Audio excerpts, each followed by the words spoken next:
whole thing stinks, really. The documentary The Vietnam War is being billed as a rare cultural milestone, at least for veterans of the war. In any kind of historical presentation, you've got to have 25 or 30 years perspective. Filmmakers Ken Burns and Lynn Novick have been planning the series since 2006, meaning their production process for the series is about as long as the declared conflict. It was obvious that they could pick us up on their radar. I remember my knees shaking, and I was saying, holy smokes, I'm going into war. It's designed to be intense. And I was just performing what I was doing. And then I got hit. Maybe too intense for some Vietnam vets. Henry Peterson is a chaplain at the VA in San Diego. He counsels people with PTSD. He surveyed them to find out who'll be watching. Some are going to watch it, few will. It could bring back some memories that they don't want to deal with. And again, it may surface some things that they may need to deal with. It's the geropsychiatric department. Tina Mays, a staff psychologist at the VA in San Diego, says almost anything can trigger the vivid, aggressive thoughts associated with PTSD. A door slam, the smell of diesel. It can literally be anything. Anything that somebody says, the way they say it. News, films, and documentaries are among the most common triggers.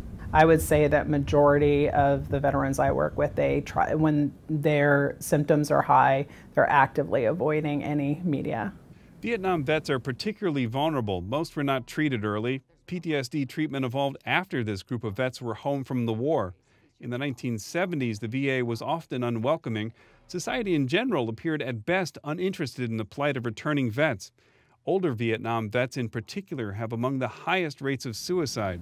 Honestly, we don't know exactly why, but there is some research that suggests that one of the reasons is because of the way that they were received when they came back.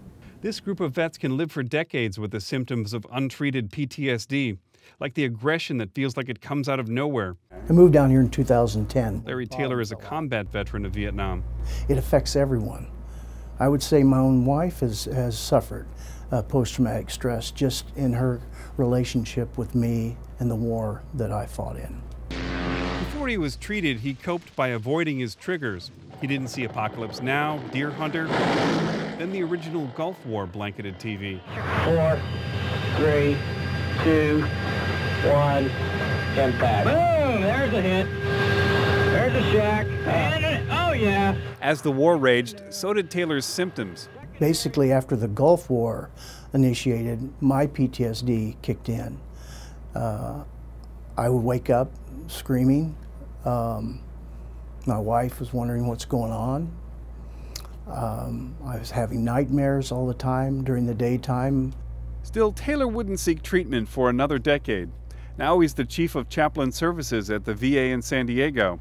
He plans to watch the 18-hour-long documentary. I think today I know the difference between a bad memory and reliving a situation. And I'm fortunately not reliving things the way I once did.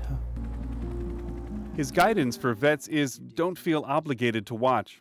If you do, find a loved one to watch it with you. Taylor is enlisting his wife of 46 years. In the past, the VA has provided outreach around movies like Saving Private Ryan for vets who may feel triggered by what they're seeing.